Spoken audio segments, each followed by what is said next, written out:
तुम्हा ऐकावे काणी आमुचे नाचनी नाचू नका जोवरी तुम्हा मागिल्यांची आस तोवरी उदास होऊ नका तुका म्हणे काय वायाविण धिंद तुका म्हणे काय वायाविण धिंद पतिना गोविंद दोन्ही नाही जोवरी तुम्हा मागिलांची आस तोवरी उदास होऊ नका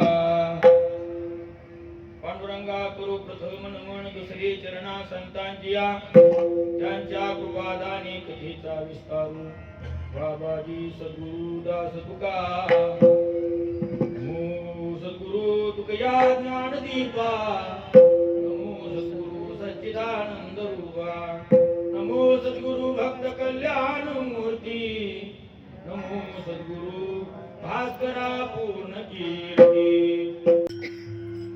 सांगतो ते तुम्ही ऐकावे काणी सांगतो ते तुम्ही ऐकावे काणी आमचे नाचणी नाचू नका जोवरी या तुम्हा मागिलांशास जोवरी उदास होऊ नका प्रस्तुत चिंतन रूपी सेवेकरता निवडलेला अभंग जगतमान्य जगद्गुरु तुकोबाराय यांच्या गाथा संहितेतील 3 चरणाचा विराण्या या प्रकरणातील अभंग आहे.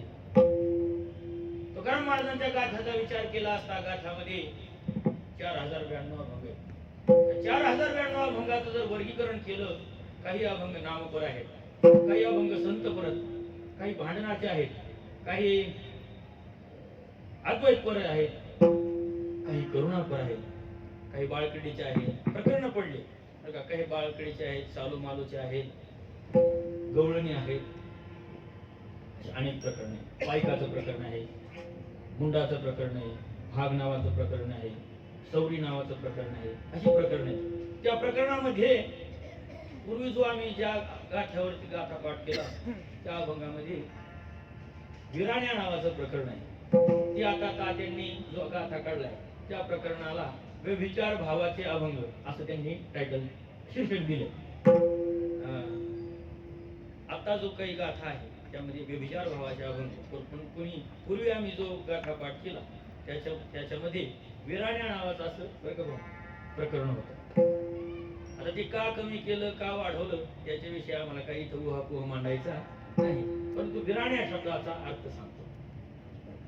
विराण्या या शब्दाचा असा आहे विरांगणा म्हणजे पूर्वी जसे राजे लोक वीर होते तशा स्त्रिया सुद्धा काय होत्या वीर होत्या. आपल्या पुढे महाराष्ट्रामध्ये अत्यंत दैदिप्यमान उदाहरण म्हणजे संपूर्ण भारतासाठी ते आहे झाशीची राणी लक्ष्मीबाई अहिल्याबाई होळकर या काय आहेत विरांगणा आहेत.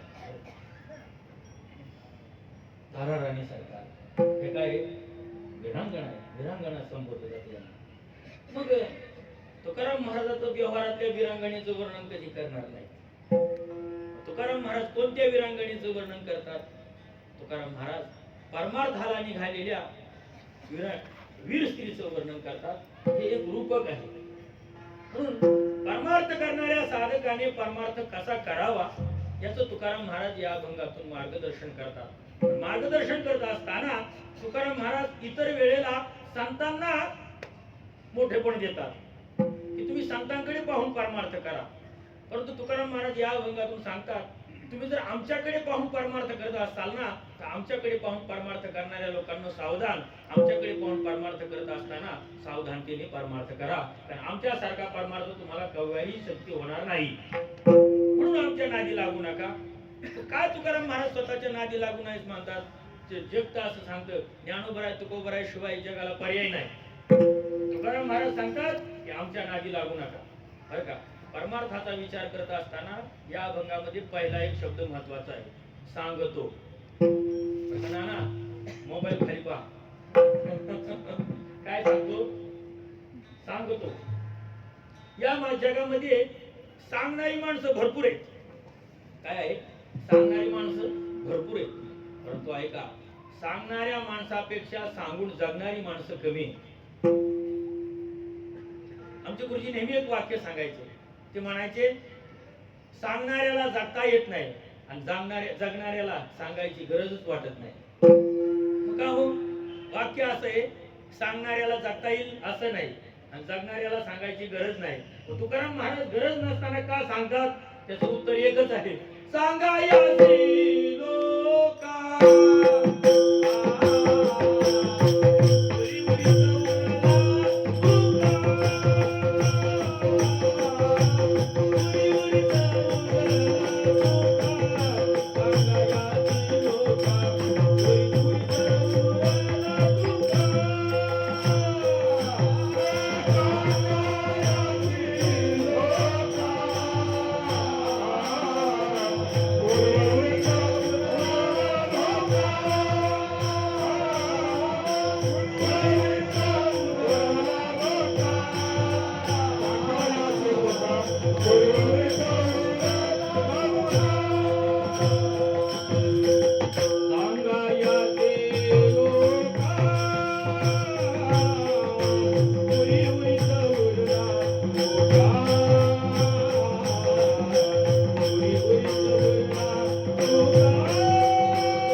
चरित्र सांगतात बरं का.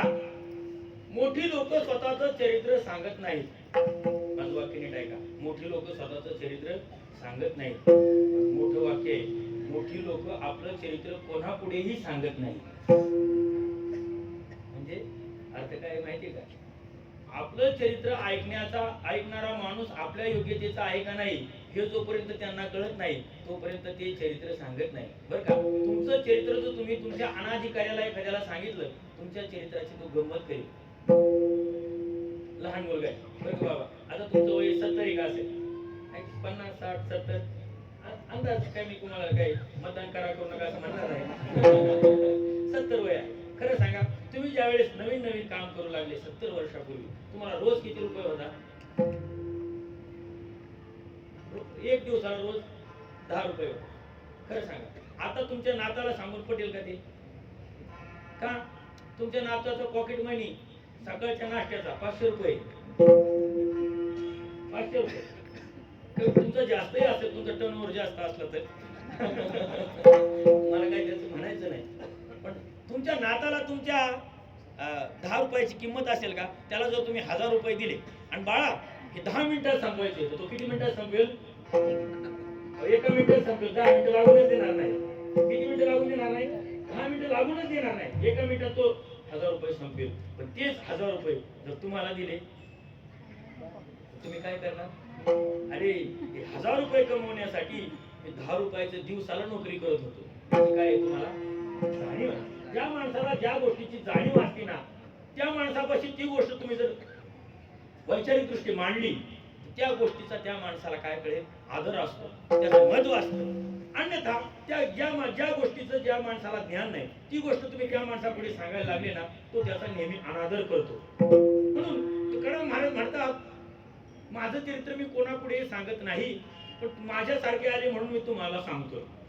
काय सांगतोय त्याचंही वर्णन महत्वाचं आहे. सांगा यासी लोका उरी उरीत उरला तुका. तुकाराम महाराज काय सांगतात बरं का? तुकाराम महाराज म्हणतात, सांगतो तुम्हाशी हजारे विठ्ठला, नाही तरी गेला जन्मवाया. अरे तुम्हाला सांगतोय मी, हात जोडून सांगतोय, करे टाळी बोला,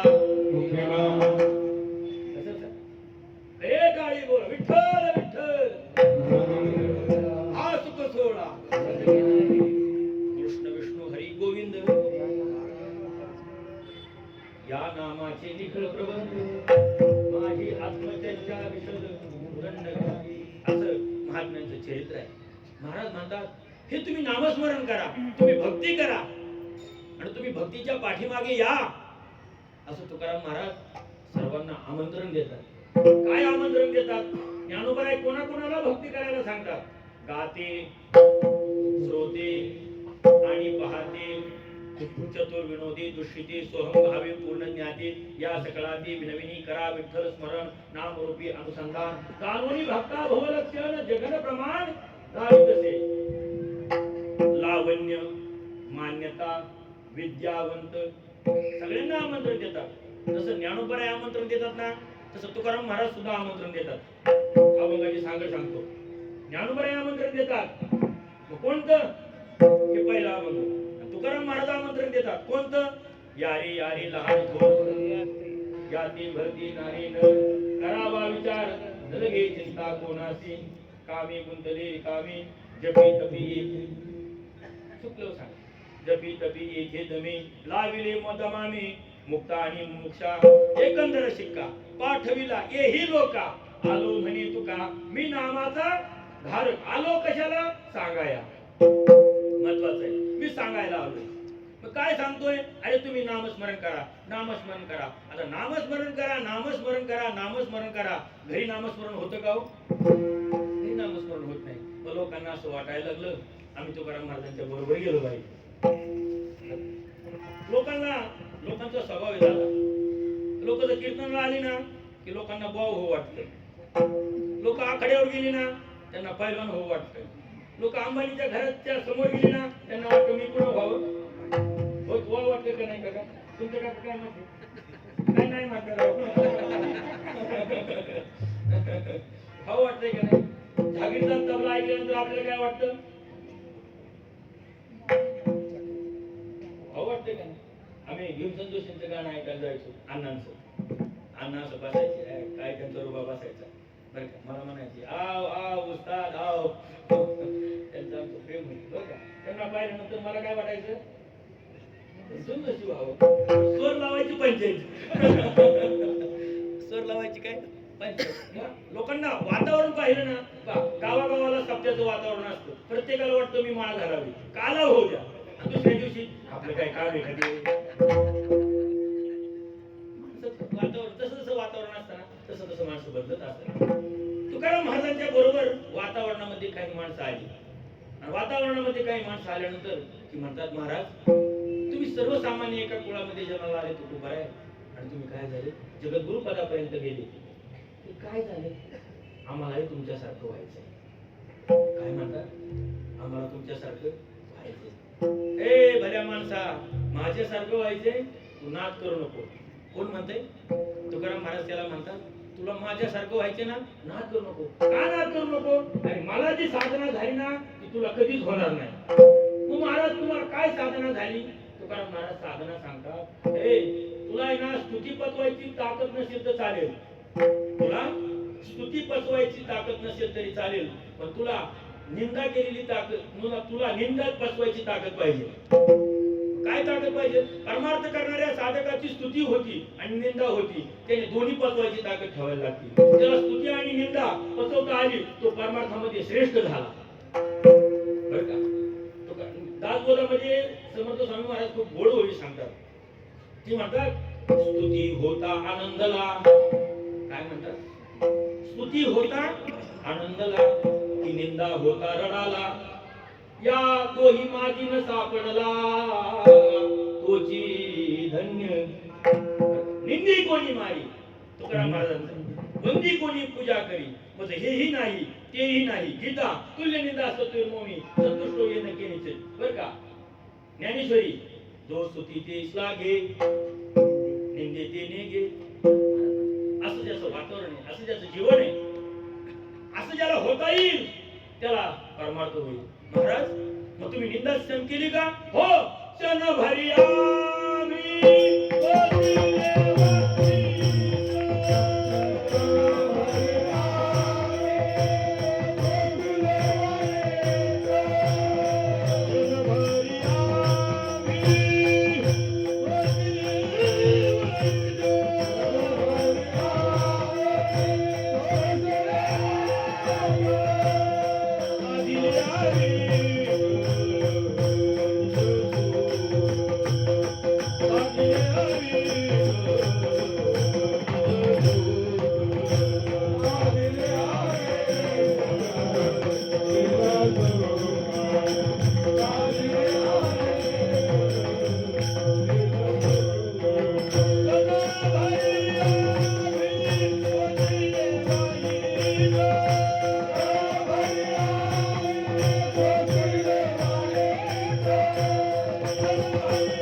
तुकाराम महाराज म्हणतात क्षणभरी आम्ही सोसिले वाईट. अरे बरं का, आमचे गुरुजी गोड उदाहरण सांगायचे. ते म्हणायचे राजाच्या डोक्यावरती सोन्या चांदीचा हिऱ्याचा मुकुट दिसतो. राजाच्या डोक्यावरती सोन्याचा चांदीचा हिऱ्याचा माणिकाचा मुकुट दिसतो. पण तो मुकुट घालण्यासाठी राजाने छातीवर किती वार घेतले हे समाजाला दिसते का? आता तुम्हाला बिन माहिती सांगू का, लोक पुढारी होते, पैसा किती वाटते दिसते का?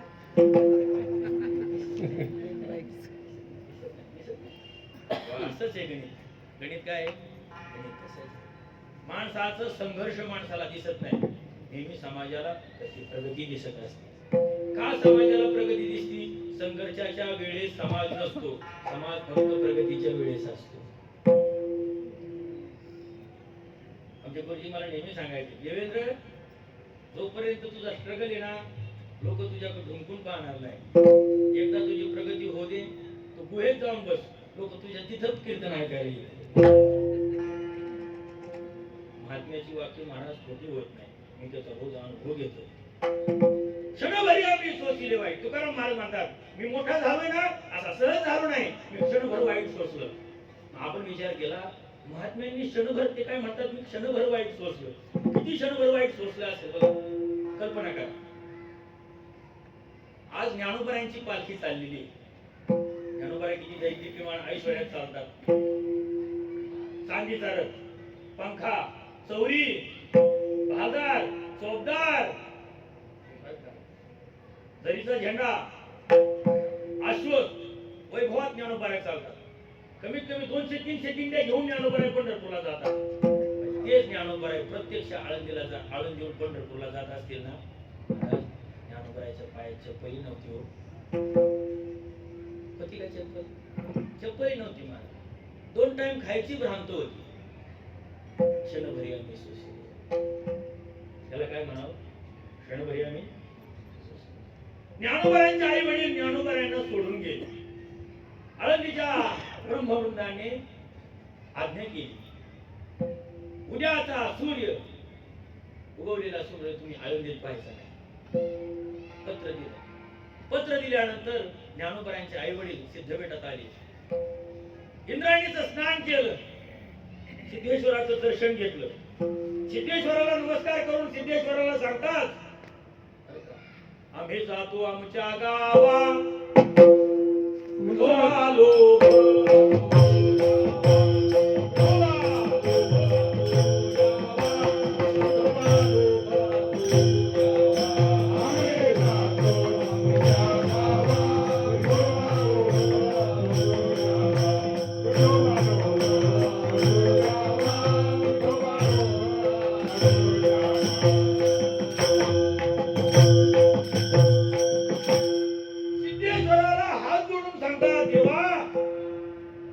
पांडुरंगा माईच्या करता निरोप द्यावा आता येतो आम्ही.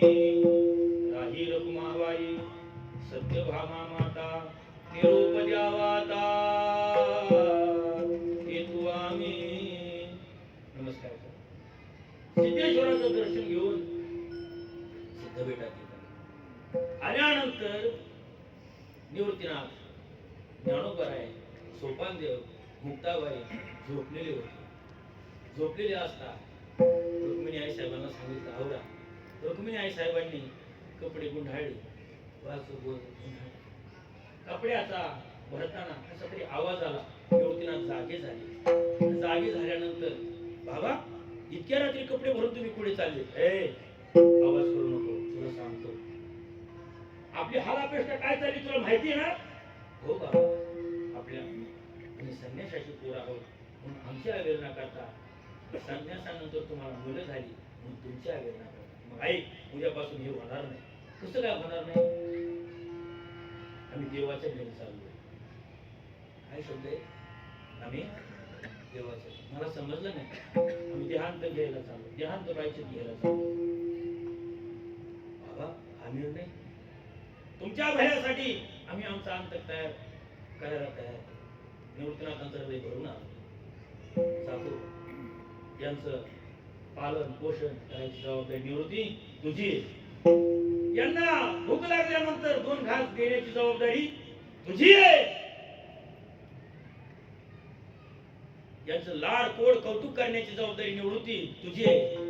एवढं झालं ना, यांना मायेच्या डोक्यावरून हात फिरवण्याची जबाबदारी तुझी आहे. एवढं नव्हे, यांचं श्रीगुरु होण्याची जबाबदारी तुझी आहे. एवढं झालं ना, आई वडील प्रयागाच्या दिशेने निघून गेले. आणि जोपर्यंत आई वडील दिसत नाही ना, तोपर्यंत निवृत्तीनाथ महाराज झोपडीच्या कडेला उभेच आहे. कल्पना करा, आई वडील दृष्टीआड झाले, निवृत्तीनाथ महाराज झोपडीत आले, झोपडीचा दरवाजा लावला आणि दरवाजा लावल्यानंतर गुडघे वर केले, मान गुडघ्यात घातली आणि निवृत्तीनाथ महाराज रडू लागले. निवृत्तीनाथ रडू लागल्यानंतर ज्ञानोबराय जागे झाले, सोपानदेव जागे झाले, मुक्ताबाई जागी झाली. ही 4 भावंड रडू लागली. ते रडणे पाहण्यासाठी त्या 4 भिंतीशिवाय या जगतातलं दुसरं कुणीच नव्हतं. याला काय म्हणतात? क्षणभरी आम्ही सोशिले बाई. तुकाराम महाराजांना मंबाजीबुवा गोसाव्यांनी मारलं. काय केलं? मारलं. मारल्यानंतर तुकाराम महाराज कीर्तन सुरू झाले. कीर्तन सुरू झाल्यानंतर मंबाजीबुवा कीर्तनाला आले नाही म्हणून तुकाराम महाराज त्यांच्या घरी गेले.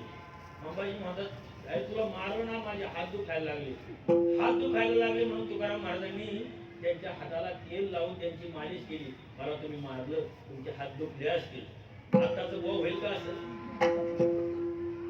अरे फक्त डोळ्यांनी पाहिलं नाही इकडं, काय माझ्याकडे पाहतो रे?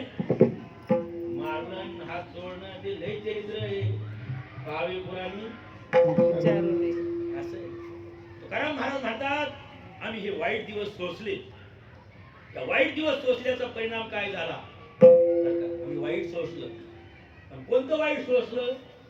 तुकाराम महाराजांचा विरण्याचा पहिला अभंग आहे. महाराज म्हणतात, वाळो जन्म म्हणून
हरिमामाचं लय भजन तयार आहे.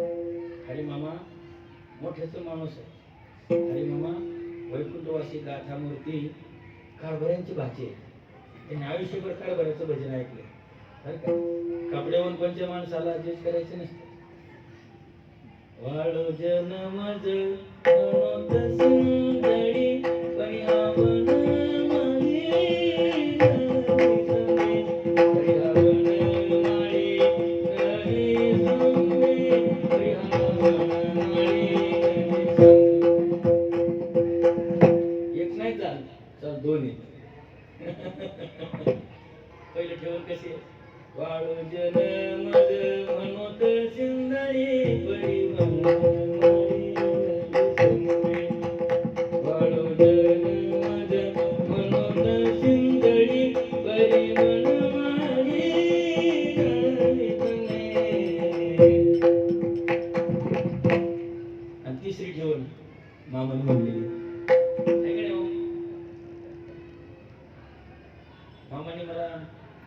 भेटीवर आलो ना आळंदी तेव्हा पाहिलं. भजनाचा आनंद असतो. सध्या वारकरी भजन लोप पावत चाललं. भजन कोणतं आलंय? अगं bye bye bye bye bye सगळं वाटलं झालं. काय गातो कळना काय काय करतो कळना. आंधळ दळते पुत्र पीठ खाते. जाऊ दे. तुकाराम महाराज म्हणतात वाळो जन्म मनोत परिहावन मारे नवी जमे. वाळो जन्म लोकांनी मला वाळीत टाकावं. या म्हणतात कोणाला वाटतं का लोकांनी मला वाळीत टाकावं? या म्हणतात कोणाला वाटतं का लोकांनी मला शिंदळ म्हणावं? तुकाराम महाराज म्हणतात ज्याला परमार्थ श्रेष्ठतम अवस्थेला करायचं आहे ना त्यांनी या अवस्थेपर्यंत जरी लोकांनी आपल्याला नेलं तरी या संप्रदायामध्ये टिकून राहण्याची योग्यता ज्याच्यामध्ये होईल त्यांनीच आमच्या नादी लागा. तुकाराम महाराज म्हणतात महत्वाच्या ठाई भोगावी अप्रतिष्ठा मिटवावे नष्टा पंचभूता. जिथे आपला मान सन्मान होईल ना लोकांनी तिथं जाऊ नये. कधी कधी कोणत्या कोणत्या ठिकाणी जावं आणि कोणकोणत्या ठिकाणी जाऊ नये याचं वर्णन तुकाराम महाराज खूप गोड करतात. देहाची अनित्यता ज्याला कळून घ्यायची ना. कशाची म्हणतोय मी? देहाची अनित्यता ज्याला कळून घ्यायची ना त्यांनी काही गोष्टी काही ठिकाणी आवश्यक जावं. कोणत्या ठिकाणी जावं? देहाची अनित्यता ज्याला टिकून घ्यायची कळून घ्यायची त्यांनी नेहमी हॉस्पिटलला भेट द्यावी. पण कोणत्या हॉस्पिटलला? सर्वसामान्य नाही, कॅन्सर हॉस्पिटल. ज्याला देहाची अनित्यता समजून घ्यायची ना त्यांनी नेहमी स्मशानभूमीत जाऊन बसावं. त्याला शरीराची अनित्यता कळून घ्यायची ना त्यांनी डेड हाऊस असतं. डेड हाऊस डेड बॉडी ठेवतात तिथं शवागृह तिथं जाऊन पाहावं काय असते अनित्यता. इथं गेलं ना महाराज शरीराची काय कळते अनित्यता लक्षात येते. स्मशानभूमीत जावं. जातोच आपण लोकांना वाटायला लावायला. लोकांना वाटायला लावायसाठी नाही. माणसाच्या स्मशानभूमीत जाताना काय भान पाहिजे एक दिवस आपल्यालाही या वाटेने जायचं. महाराज म्हणतात काय बोलावं काय बोलू नये काय ऐकावं काय ऐकू नये हा विचार मोठा महत्वाचा आहे. तुकोबाराय म्हणतात मी सांगतोय तुम्हाला वाळवायचे म्हणतो शिंदळी. महाराज म्हणतात महत्वाच्या ठाई भोगावी अप्रतिष्ठा. कुठं जावं आणि कुठं जाऊ नये. कुठं जावं जिथं आपला मान होईल ना परमार्थिक माणसाने तिथं जाऊ नये. जिथं आपला अपमान होईल ना तिथं वारंवार जावं. का? अपमान ही मानाला पचवण्याची गोळी आहे. मान अपमान गोवे. तुकाराम महाराज म्हणतात मान अपमान गोवे अवघे गुंडोनी ठेवावे हेच देवाचे दर्शन सदा राहे समाधान शांतीची वसती तेथे कोणते काळ गती आली उर्मी साये तुका म्हणे थोडे आहे त्याच्या खाली अभंग आहे. थोडे आहे चित्त साये झालिया हर्षा वर्ष नाही अंगी पांडुरंगी सरले ते पुढे अवघ्या साधनाचे सार न लगे फार शोधावे कधी म्हणजे दास तुका जातो लोकांस. थोडा आहे परमार्थ खूप नसतो बुवाजी. तयारी पाहिजे. कोणती? जगे अवज्ञाची करावी संबंधी सोयीने धरावी. लोकांनी आपली अवज्ञा करावी. अवज्ञा होण्याची ज्याच्यामध्ये ताकद आहे ना त्याची अवज्ञा सहन करण्याची ताकद आहे ना तुकाराम महाराज म्हणतात तो परमार्थामध्ये यशस्वी होतो. अरे भल्या माणसा तुला ही अवज्ञा सहन करण्याची मान पचवण्याची ताकद आहे का? ही ताकद मी कमवली. म्हणून मी कमवली तुला कमवता येणार नाही म्हणून तुला सांगतो सांगतो ते तुम्ही आई कालिका.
तुकाराम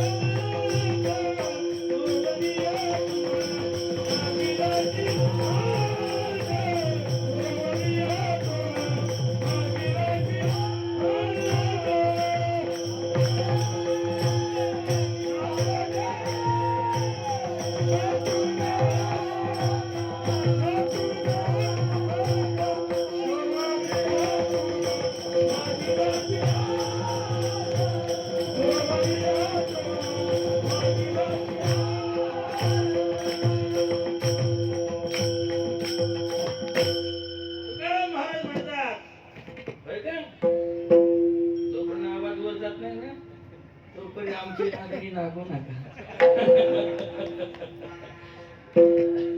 महाराज जोवरी तुम्हा सांगत होती तुम्ही ऐका ऐका ए मी सांगतोय ना ते ऐका ऐक रे असं सांगतात बरं का. सांगत होते तुम्ही ऐका रे कानी ऐकलं का ऐकलं ऐकलं सांगत होते तुम्ही ऐका रे कानी आमुचे नाचणी नाचू नका. मग तुकाराम महाराजांना हे सांगायची गरज काय ना भाऊ सांगायची गरज काय. आता याची पार्श्वभूमी सांगतो. सध्या परमार्थात येणारा वर्ग आहे ना परमार्थाचा अंतकरण न पाहता परमार्थातील बाह्यरंग पाहून येतो. काय बाबाने किती चांगला फेटा बांधलाय, बाबाने किती चांगलं अंगरखा घातलाय, बाबाने किती चांगलं धोतर घातलंय, बाबा किती दोन टाइम फुकट पंक्ती आणतोय. लोकांचा पाहण्याचा दृष्टिकोन काय अंतरंगाचा नाही. बाबाने किती वेळ गाथा पाठ केलाय हे कोण पाहत बरं का. कीर्तन झाल्यावर असं कोणी म्हणायला येत नाही. प्रत्येक जण काय म्हणतो बाबा तब्येत बरी आहे का, हो बरी बरी. बायकामुळे चांगली आहेत का, बायको केलीच नाही ते कसं चांगलं असेल. प्रत्येक जण हाच प्रश्न विचारतात काय झालं कसं झालं कुठं झालं. बरं का बाबाला प्रश्न संसारातले न विचारता बाबाची भेट कधीतरी होती ना बाबाला विचारावं बाबा आमचा परमार्थ कसा होईल, आम्ही गाथा कसा वाचू, आम्ही ज्ञानेश्वरी कसं वाचू. बरं कधी न भेटणाऱ्या माणसाला व्यवहारात कधीच विचारू नका. त्याच्या बरोबर कोणता महात्मा भेटला ना तर क्षणाचा उपयोग करून त्याच्याकडे व्यवहाराच्या दृष्टीने न पाहता त्याला परमार्थ विचारा, आपला फायदा करून घ्या. लोक काय करतात महात्म्याकडे व्यवहाराच्या दृष्टीने पाहतात. त्यामुळे महात्म्याची संगती झाल्यानंतर सुद्धा व्यवहारी माणसाला परमार्थ प्राप्त होत नाही. ते महात्म्याकडे व्यवहारिक दृष्टीने पाहत असल्यामुळे महात्म्याचा त्यांना व्यवहारच दिसतो. महात्म्याला व्यवहारिक दृष्टीने पाहणार बरं का. संप्रदायामध्ये आता नवीन पडी यायला लागली. आम्ही मुद्रा लावतो म्हणून तेही लावतात, आम्ही धोतर घालतो म्हणून तेही घालतात. आता लॉजिक पाहिजे त्याला काय पाहिजे तू धोतरही घाल पण एकदा धोतर घातलं ना परत दुसऱ्याचा नाद करू नको. तू मुद्रा लाव पण एकदा मुद्रा लावले ना परत कॉलेजला जाऊन भांग पाडू नको. परमार्थ मनोरंजनाचं साधन नाही. परमार्थ हा इव्हेंट नाही काही नाही. परमार्थ काय नाही व्हावा सप्ताह भरला व्हावा दाट भाषण आणतो ज्ञानेश्वरी वाचा आणि सकाळी पेपर वाचतो.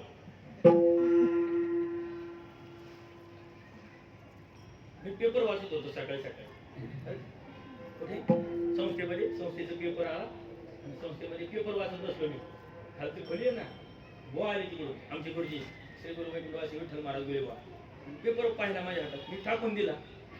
आता माझ्या लक्षात आलं बरं का मोठ्या लोकांचे डोळे पाहिल्यानंतर पुढे काय होणार आहे लक्षात आलं पाहिजे. आणि ज्याला कळत नाही तो आता काही कीर्तनच सांगायचं असतं का. त्यांचे डोळे पाहिले म्हणलं आता आपलं काही खरं नाही. मी पेपर खाली टाकून दिला. पाठ सुरू झाला. वा आज किती वया म्हणाल्या 2-4च झाल्या. मग सकाळ पेपर मध्ये काय काय लिहिलं होतं मला काय म्हणाले सकाळ पेपर मध्ये काय काय लिहिलं होतं. मी आपलं गप्प झालो. सांगतो का बोललो नाही. पाठ संपला दर्शनाला गेलो. वा पेपर वाचून जर भलं झाला असतं ना तर पेपर वाटणारे मोठी झाले असते. काय म्हणाले ते पेपर वाचून भलं झालं असतं तर पेपर वाटणारे मोठे झाले असते. आपण पेपर वाचायला नाही आलो आपण पेपरात यायला आलो. काय तुमचं मनोरंजन करतंय. आमचे गुरुजी काय मला म्हणाले आपण पेपर वाचायला आलो नाही आपल्याला लोकांनी वाचावं इतकं आपण साधना केली पाहिजे. साधना फुकट नाही बघ. का नाही? लोकांचं सध्या काय होते, लोक ज्यांना आदर्श मानतात ना, परमार्थात ज्यांना आदर्श मानावं अशी व्यक्तिमत्व सध्या परमार्थात कमी. आमचे गुरुजी होते महाराज, आमचे गुरुजी पाठी 4 ला उठायचे. कितीला?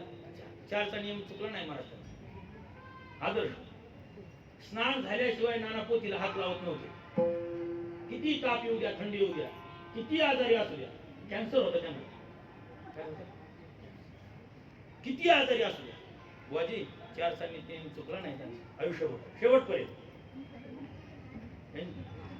त्यांची निष्ठा इतकी, ज्या खोलीमध्ये त्यांच्या गुरुजींनी देह ठेवला त्याच खोलीमध्ये त्यांनी त्याच वेळेला देह ठेवला.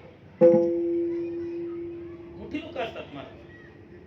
मी त्यांना विचारायचो, बाबा तुम्ही गुरुजींकडे इतकं आकर्षित कसे झाले? बरं का, ते मला म्हणायचे, मी गुरुजींच्या बहिरंगाला पाहून आकर्षित झालो नाही, गुरुजींचा अंतरंग पाहिलं. ते म्हणाले 1940 साली, किती साली? 1940 साली गुरुजी म्हणजे शांतारामबाबा गुरुजी गोल्ड मेडलिस्ट होते, वेंगुर्ल्याचे होते. वेंगुर्ल्याचे गोल्ड मेडलिस्ट होते. विद्वान माणूस ज्यावेळेस परमार्थामध्ये उतरतो ना, त्यावेळेस त्याचा परमार्थ हा वेगळा असतो. आमचे गुरुजी आमच्या तुकाराम महाराजांचं उदाहरण द्यायचे. गुरुजी म्हणायचे, आपला परमार्थ आणि तुकाराम महाराजांचा परमार्थ यामध्ये फरक काय? तुकाराम महाराजांचा परमार्थ, बरं का, तुकाराम महाराजांचा परमार्थ गरिबीतून श्रीमंतीकडे नाही, श्रीमंतीकडून गरिबीकडे. कसं आहे? गरिबीकडून श्रीमंतीकडे नाही, श्रीमंतीकडून गरिबीकडे. ज्यांनी श्रीमंतीतलं उच्चतम सुख भोगले तो माणूस ज्यावेळेस परमार्थाकडे येतो ना, त्यावेळेस त्याची वाटचाल. ज्यांनी गरिबी उत्तम भोगली तो माणूस ज्यावेळेस परमार्थाकडे जातो ना, त्याची वाटचाल. या दोन्ही वाटचालीमध्ये फरक आहे बा. काय फरक आहे? परमार्थातला माणूस ज्यावेळेस गरीब असतो ना, त्यावेळेस त्याची परिस्थिती असते, वा 2 टाइम जेवायला मिळेल. आळंदीत कितीतरी मुलं अशी आहेत, वा गावाकडे खायला नाही, चला गावाकडे वेगळ्यासारखं वागतो, आळंदीला आला ना सुधारेल. आणि आळंदीत अशी मुलं आहेत, 500-500 एकर जमीन आहे, 500-500 जमिनीवर काय केलंय? पाणी सोडलंय आणि मधुकरची भाकर खातात. कशासाठी? कळून येत नाहीत महाराज माणसं. आमच्या बरोबर बरं का सुधाकर शास्त्री होते, 350 एकर जमीन होती. किती एकर? 350 एकर जमीन. आम्हाला त्यांच्या गावाला नेलं त्यांनी. मला वाटायचं साधं आम्ही दोघं एकत्र राहायचं. 350 एकर जमीन. त्यांच्या वाड्यामध्ये गेलो, असं बैठक टाकली. म्हणलं दुसऱ्याचा वाडा असेल कोणाला, म्हणजे बुवाजी त्यांचा फोटो दिसला. बुवाजी म्हणलं तुमचा फोटो नाही, म्हणजे आपल्याच घरी आलो. त्यांचे वडील आले, म्हणजे काय काका बरं आहे? नाही म्हणले, पीक पाण्याचं जरा व्यवस्थित चालू नाही. पीक किती झालं? काहीच नाही म्हणले, 500 पोती तोरी झाली, काही झालं नाही. काय म्हणतात? 500 पोती आणि काय म्हणतात? काहीच झालं नाही. खरं सांगा, आता आपलं दारी खसखस कुठे न्यायचं? मोठ्या लोकांचा परमार्थ मोठा असतो. म्हणून काही माणसं भोगाकडून त्यागाकडे येतात आणि काही माणसं त्यागाकडून भोगाकडे जातात. आपण दुसऱ्या वर्गातली माणसं आहे. आपण काय? आपण फक्त त्यागाचं सोंग घेतलंय, बरं का. परमार्थ करणाऱ्या साधकांनी सोंगाचा विचार करू नये. का? तुकोबाराय म्हणतात, सोंगे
सोंगाने परमार्थ जोडत नाही. कसा? माकडे आंघोळी लावी येणे टिळे ब्राह्मणाचे लिहिले वळतून येणे. कारण मला उदाहरण सांगतो. माकडाने अंगाला गंध लावला म्हणून काय वेदशास्त्रयुक्त ब्राह्मण होतो का? होऊ शकत. मरकटी आंघोळी लावी येणे टिळे ब्राह्मणाचे लिहिले वळतून येणे. तुकाराम महाराज म्हणतात, अति झाले उत्तम वेश्येचे लावण्य तरी ते सवासीनं न म्हणावी. उत्तम शृंगार केला म्हणून स्त्री काय पतिव्रता होती का?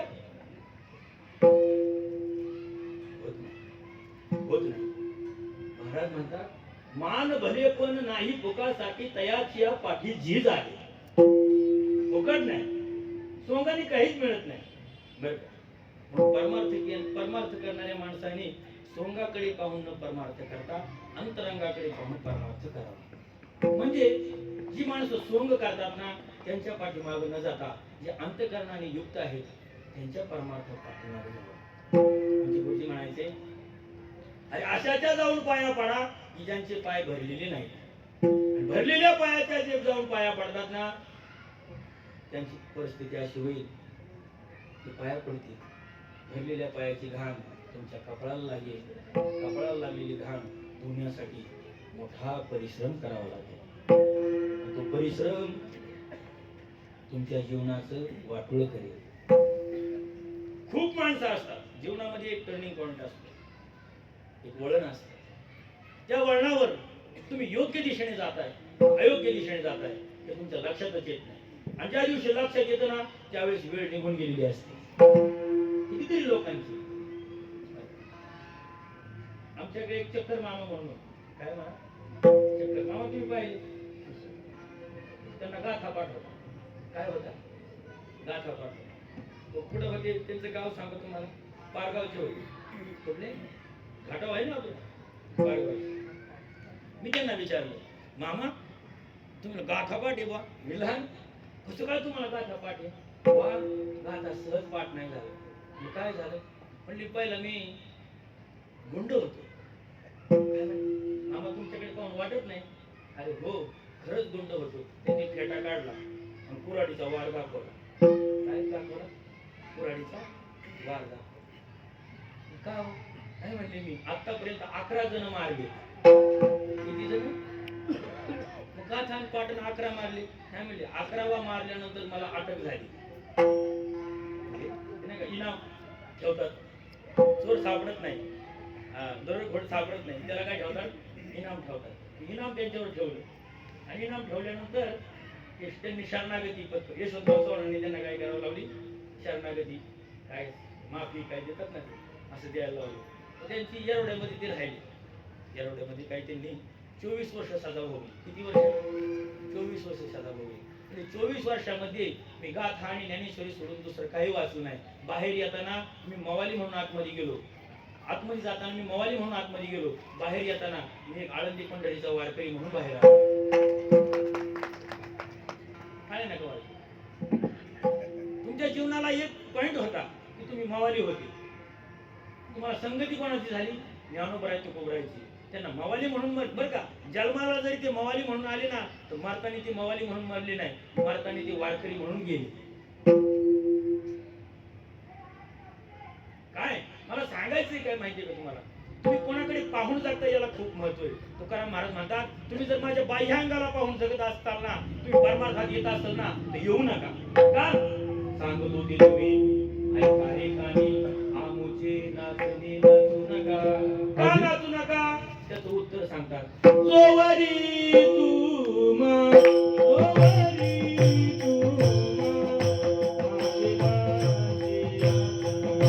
माझे माझे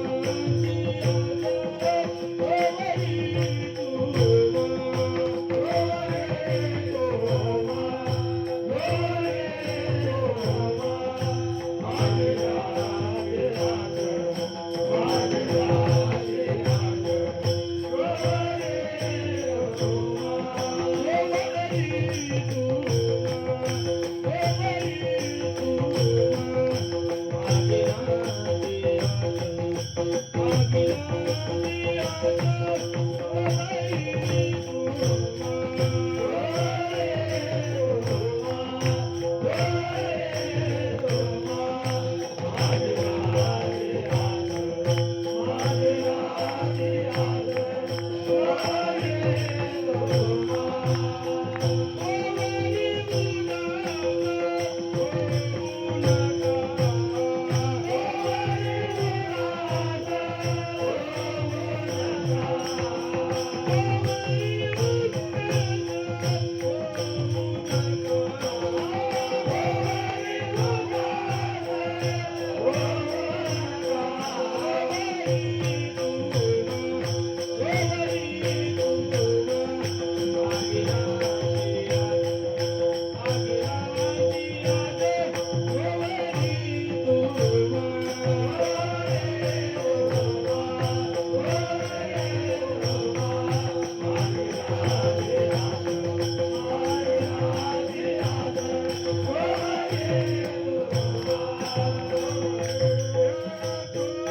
आमचे नाचणी नाचू नका. महाराजांना विचारलं, अरे तुमच्याकडे पाहून नाही परमार्थ करायचं मग कोणाकडे करायचा?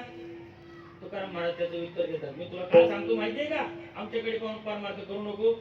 जोपर्यंत तुला आशा आहे ना पाठीमागल्यांची, तोपर्यंत तू आमच्या बरोबर येऊ नको. खरं सांगा, या मंडपातले किती लोक पंढरपूरला येतात? वा, किती किती भाग्यवान माणसं आहेत. करा हात वरती करा. वा वा, किती भाग्यवान माणसं आहेत. होय, तुमचा काही सत्कार करणार नाही, फक्त वर करा. किती आहे? आता खरं सांगा, याच्यापैकी घरी फोन किती करते?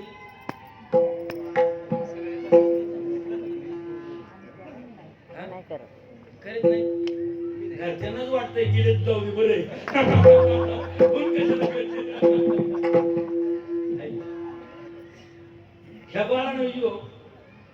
हॅलो, काय चाललंय? पिंट्या आला का? बबडीचं काय चाललंय? ते पंढरपूरला जातात, पण चित्त कुठं असतं? घरात असतं. हे तुमच्यापेक्षा दुसरं कोण सांगू शकतं? जोपर्यंत आशा आहे ना तोपर्यंत काही उपयोग नाही. तुकाराम महाराज उदाहरण सांगतात बरं का. तुकाराम महाराजांच्या गाठ्यामध्ये 2 पात्र तुकाराम महाराजांनी खूप रंगवलेली. कोणती पात्र रंगवलेली आहेत? तुकाराम महाराज पहिलं सांगतात, काशीला चाललेला पंडित. कोण? काशीला चाललेला पंडित. तुकाराम महाराज दुसरं पात्र सांगतात, पंढरपूरला चाललेली आवा. आवा काय म्हणती? आवा चालली पंढरपुरा.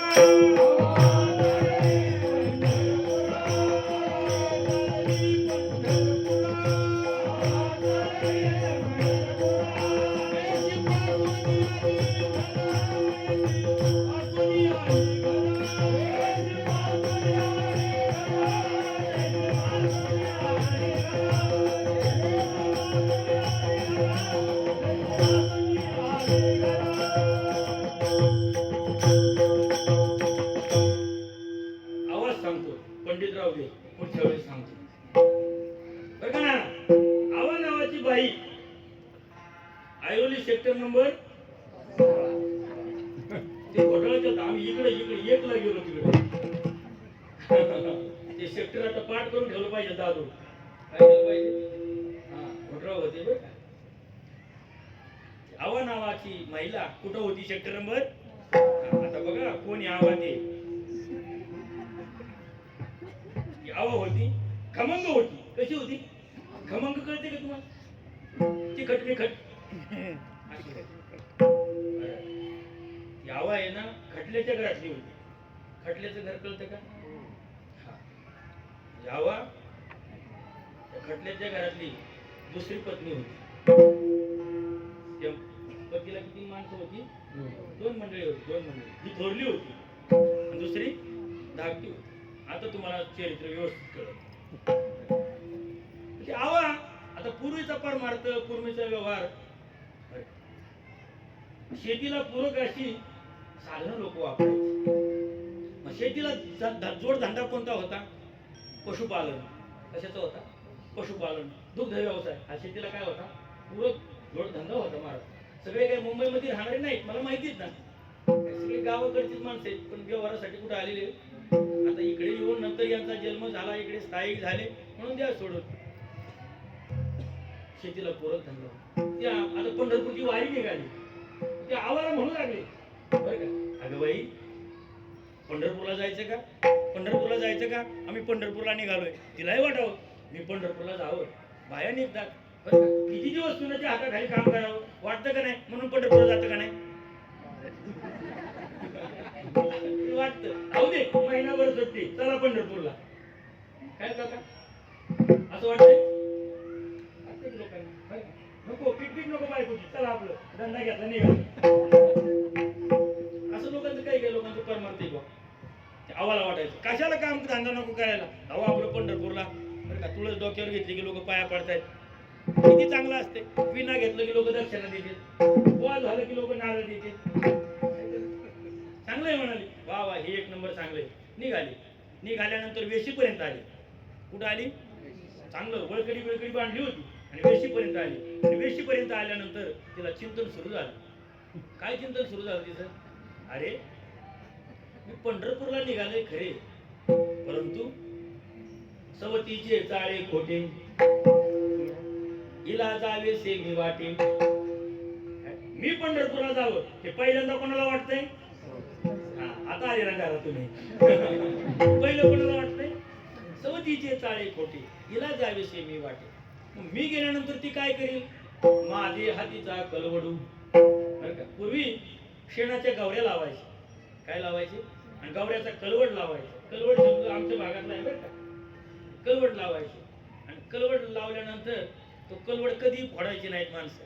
बरं का, दोनच टायमाला फोडायचे. एक माणसं वर गेल्यावर आणि एक पावसाळा आलो.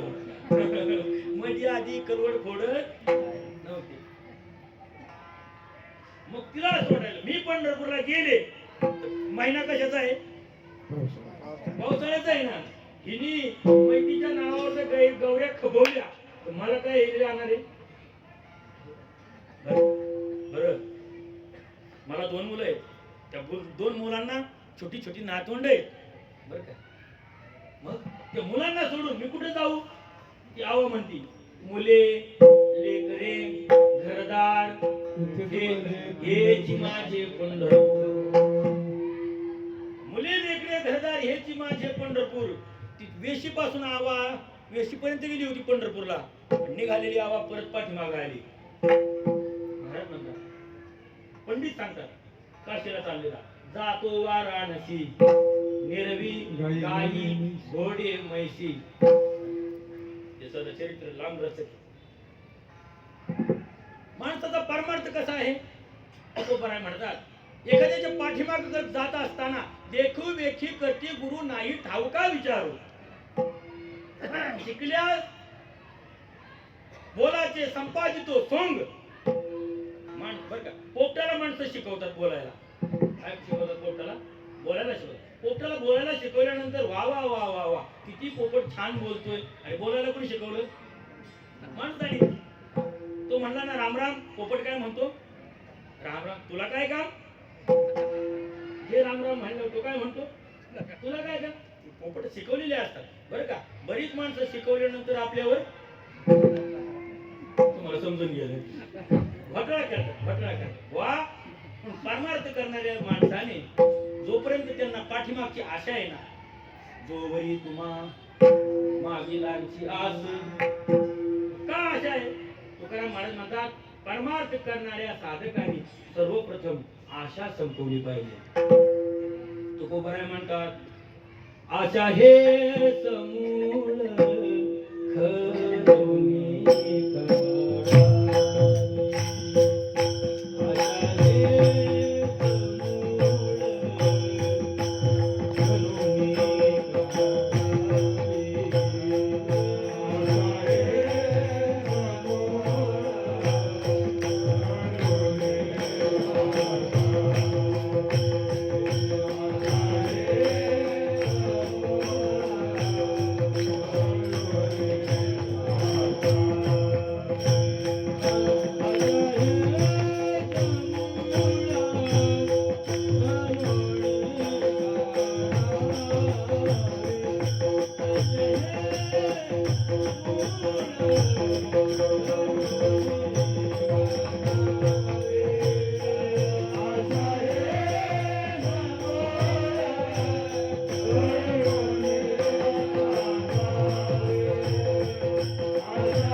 तुकाराम महाराज म्हणतात, जोपर्यंत तुमच्या अंतःकरणामध्ये आशा आहे ना, तोपर्यंत तुम्हाला परमार्थ यशस्वी नाही.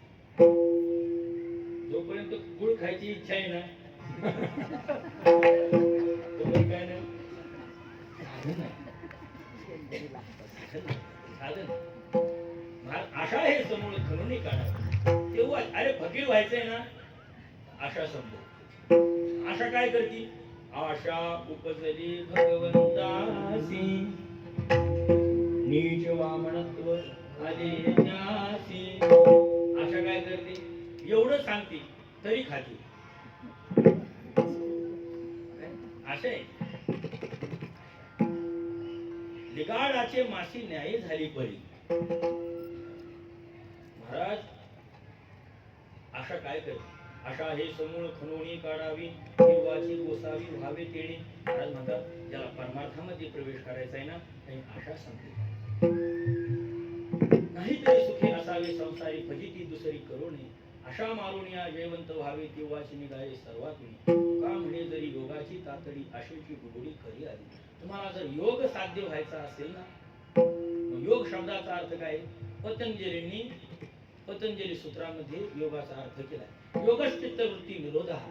चित्तवृत्तीचा निरोध म्हणजे योग आहे. काय आहे? चित्तवृत्तीचा निरोध म्हणजे काय आहे? योग म्हणजे काय? चित्तवृत्तीला रोखून धरणं म्हणजे काय आहे? योग आहे. योग साधायचा आहे ना, त्याला चित्तवृत्ती आवरली पाहिजे. त्याला चित्तवृत्ती आवरली नाही ना, त्याला परमार्थ यशस्वी होत नाही. महाराज म्हणतात, तुला जोपर्यंत योग साध्य करायचा आहे, तुला जोपर्यंत आशा होय आवरत नाही ना, तोपर्यंत तू आमच्या नाचणी नाचू नका. काय?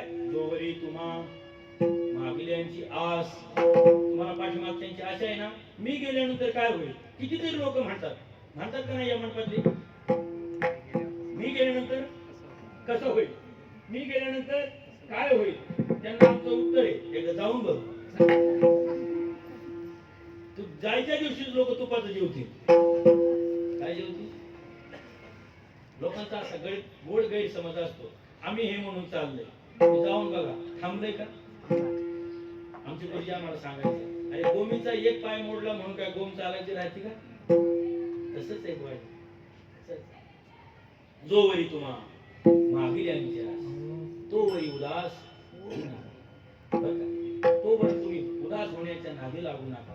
जर तुम्ही जोपर्यंत तुम्हाला पाठीमागच्यांची आशा आहे, आशा असताना जर तुम्ही उदास झाले, तुम्हाला काय परिणाम होईल? म्हणे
तुकोबाराय म्हणतात तुका म्हणे काय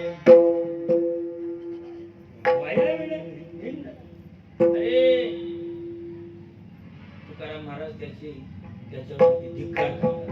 अरे तुम्ही तुमच्या जीवनाचा फुकट वाया वेणं म्हणजे काय? उगीच तुमच्या जीवनावरती तुम्ही शिंतोडे उडून का घेता? तुम्ही तुमच्या जीवनाचा धिक्कार करून का घेता? तुम्ही समाजात बघा, समाज नेहमी व्यवहारातल्या आणि परमार्थातल्या यशस्वी माणसाच्या पाठीमागे जातो. माझं वाक्य व्यवस्थित आहे का बरं का? समाज नेहमी परमार्थातल्या आणि व्यवहारातल्या कोणत्या माणसाच्या? यशस्वी माणसाच्या पाठीमागे जातो. परमार्थात आणि व्यवहारात तुम्ही अयशस्वी झाले ना, तर परमार्थातली व्यवहारातली तुमच्याकडे डुंकून सुद्धा पाहत नाही. खरं सांगा, जोपर्यंत तुमच्या खिशात किंमत पैसे आहेत ना, तोपर्यंत लोक तुम्हाला काय करतात? मान देतात. खरं सांगा, मान तुम्हाला आहे का खिशाला आहे? खरं सांगा, खिशाला मान आहे. रोज सकाळी उठल्या उठल्या मंडळी नवऱ्याला चहा करून देते. चहा नवऱ्याला आहे का खिशाला आहे? गप्प झाले बुवा. मला आता कळलं, आम्ही ब्रह्मचारी राहण्याचा निर्णय योग्य आहे. संसारी लोकांना महिलांपुढे बोलता येत नाही. बरोबर आहे का दादा? बरं, तुमचं झालंय का? अनुभव आहे तुम्हाला अनुभव. तुम्ही माझ्याकडे हे तुमचे गुरु आहेत सगळे खाली बसलेले. संसारी माणसाला बोलता येत नसतं. का बोलता येत नाही? हा काढलेला असतो की नेहमी तिला तिचं एक वाक्य असतं. जसं प्रत्येक वेदाचं वाक्य आहे महात्मा ब्रह्म प्रज्ञानाम ब्रह्म अहम ब्रह्मास्मी तत्वमासी. हे कशाची वाक्य आहे? वेदाची वाक्य. घरच्या देवीचं वाक्य माहिती का तुम्हाला? मी होते म्हणून राहिले. घरच्या देवीचं वाक्य काय मामा? बरोबर आहे? मामा वाक्यच नाही बुवा. बरं का, तुम्हाला संसार करून जर तुम्हाला ही फजिती करून घ्यायची असेल ना, कशाला संसारात पडायचं? मी गंमत म्हणून मामाची काही गंमत करायची नाही. बरोबर, कशाला पडायचं? तुकाराम महाराज म्हणतात तुका म्हणे काय वाया वेळ देत. तुम्ही तुमच्या जीवनाचा धिक्कार का करता? मग तुम्ही तुमच्या जीवनाचा जर धिक्कार केला तर काय होईल? पतीला गोविंद दोन्ही नाही. तुम्हाला पतीही मिळणार नाही. पती या शब्दाचा अर्थ पती नाही करायचा. पती या शब्दाचा अर्थ व्यवहार. तुम्हाला पतीही मिळणार नाही आणि गोविंद मिळणार नाही. गोविंद या शब्दाचा अर्थ परमार्थ. तुकाराम महाराज रूपक करतात ना. तुम्हाला पतीही मिळणार नाही म्हणजे व्यवहारही मिळणार नाही. तुम्हाला गोविंद मिळणार नाही म्हणजे परमार्थ मिळणार नाही. तर गोविंद आणि परमार्थ जी गोष्ट केल्यानंतर दोन्ही मिळणार नाही, ती करायचीच कशाला? म्हणून तुम्हाला सांगतो की तुम्ही आमुचे नाचणी नाचू नका विठोबा.